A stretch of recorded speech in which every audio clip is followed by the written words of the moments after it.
নমস্কার, আমি বন্দনা। আমার কিচেনে আপনাদের সবাইকে স্বাগত জানাই। আবারও এসে হাজির হয়েছি কুমড়ো শাকের একটি রেসিপি নিয়ে। আজ আমি তৈরি করব কম উপকরণ দিয়ে কুমড়োর শাক ভাজা। এর জন্য আমি এখানে কুমড়োর শাক নিয়েছি। শাক আমি টুকরো করে কেটে নিয়েছি, ডাঁটা সহ পরিষ্কার করে ধুয়ে নিয়েছি। এবার আমি কুচি করে কেটে নিয়ে ফিরে আসছি।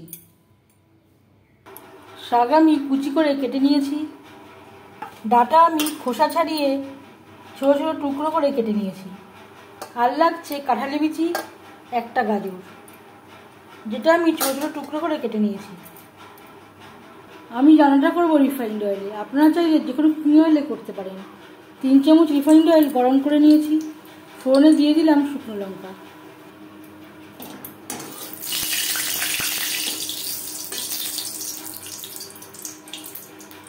লঙ্কা ভেজে নেওয়ার পর দিয়ে দেব গাজর, কাঁঠালি বিচি।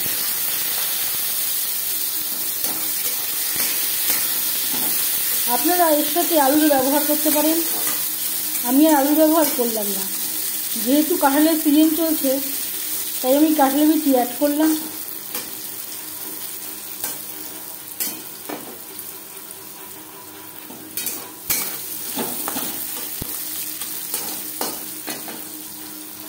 দু 3 মিনিট গাজর, কাঁঠালি বিচি ভেজে নেওয়ার পর দিয়ে দেব কুমড়োর ডাঁটা।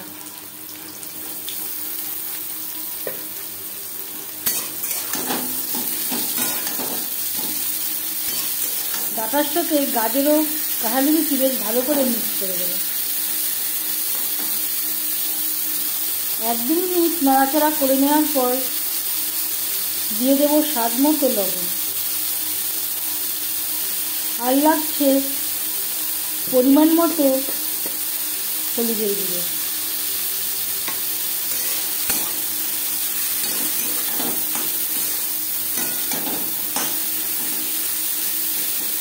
ডাঁটা হালকা করে ভেজে নেব। ডাঁটা সেদ্ধ হতে একটু সময় লাগে, তাই ডাঁটা আমি আগে অ্যাড করলাম। হালকা করে কুমড়োর ডাঁটা ভাজা হয়ে গেছে। এবার দিয়ে দেব কুমড়োর শাক।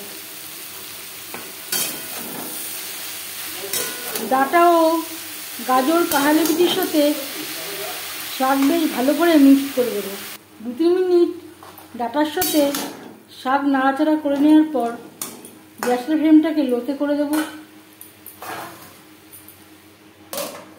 সেদ্ধ হওয়া পর্যন্ত ঢাকনা চাপা দিয়ে রান্নাটা করব। শাক বেশ ভালো করে সেদ্ধ হয়ে গেছে। সব শেষে দিয়ে দেব 2টো চেরা কাঁচা লঙ্কা।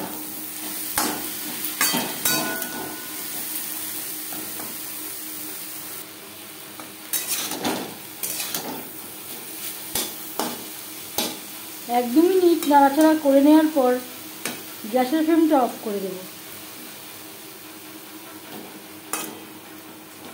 নিরামিষ কুমড়োর শাক ভাজা রেডি সার্ভ করার জন্য। আপনারা চাইলে বড়ির ব্যবহারও করতে পারেন।